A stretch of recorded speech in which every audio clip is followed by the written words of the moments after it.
boys and girls. My name is Miss Ann, and we're happy to have you here at the Kiwanis Reading Corner.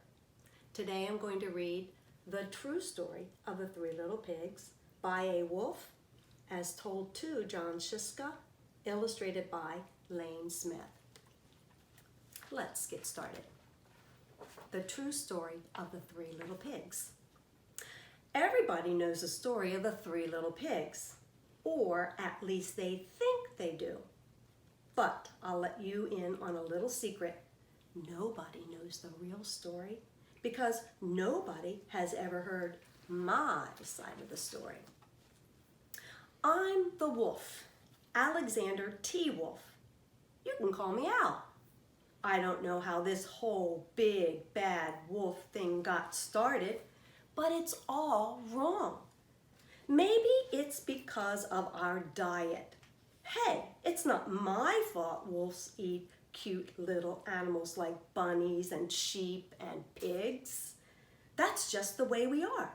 If cheeseburgers were cute, folks would probably think you were big and bad too. But like I was saying, the whole big bad wolf thing is all wrong. The real story is about a sneeze and a cup of sugar. This is the real story. Way back in Once Upon a Time, I was making a birthday cake for my dear old granny. I had a terrible sneezing cold. I ran out of sugar. So I walked down the street to ask my neighbor for a cup of sugar.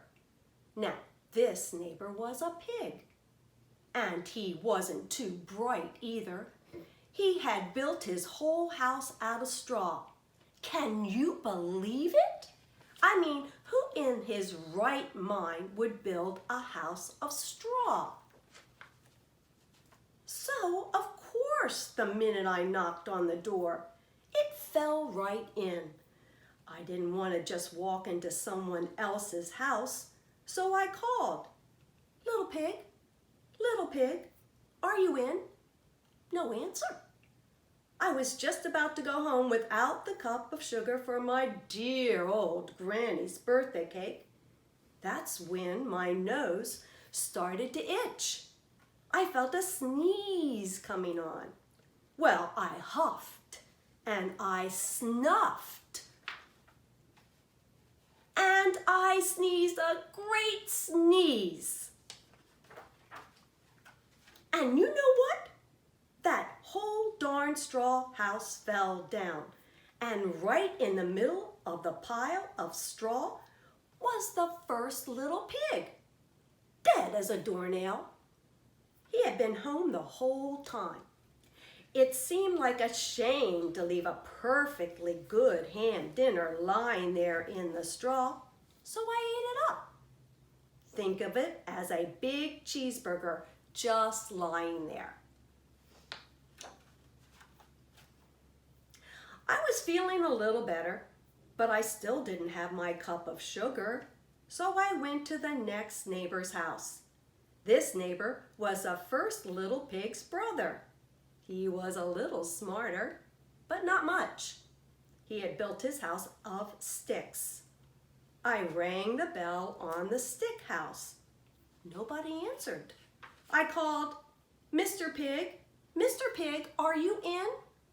He yelled back, go away, wolf. You can't come in. I'm shaving the hairs on my chinny chin. I had just grabbed the doorknob when I felt another sneeze coming on. I huffed and I snuffed and I tried to cover my mouth, but I sneezed a great sneeze. And you're not going to believe it, but this guy's house fell down just like his brother's. When the dust cleared, there was the second little pig, dead as a doornail, wolf's honor. Now, you know food will spoil if you just leave it out in the open. So I did the only thing there was to do. I had dinner again. Think of it as a second helping.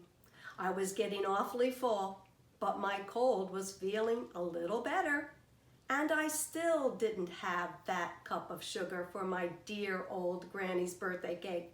So I went to the next house. This guy was the first and second little pig's brother. He must have been the brains of the family. He had built his house of bricks. I knocked on the brick house. No answer. I called, "Mr. Pig, Mr. Pig, are you in?" And do you know what that rude little porker answered? "Get out of here, wolf. Don't bother me again." Talk about impolite. He probably had a whole sack full of sugar, and he wouldn't give me even one little cup for my dear sweet old Granny's birthday cake. What a pig. I was just about to go home and maybe make a nice birthday card instead of a cake when I felt my cold coming on. I huffed, and I snuffed, and I sneezed once again. Then the third little pig yelled, "And your old Granny can sit on a pin." Now, I'm usually a pretty calm fellow, but when somebody talks about my Granny like that, I go a little crazy.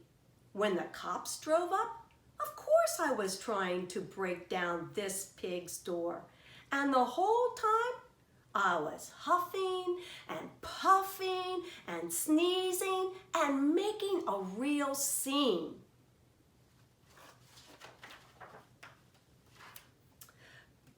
The rest, as they say, is history. The news reporters found out about the two pigs I had for dinner. They figured a sick guy going to borrow a cup of sugar didn't sound very exciting. So they jazzed up the story with all that huff and puff and blow your house down. And they made me the big bad wolf. That's it. The real story. I was framed. But maybe you could loan me a cup of sugar. And that's the true story of the Three Little Pigs, by A. Wolf, as told to John Scieszke, illustrated by Lane Smith. Thanks for listening, boys and girls.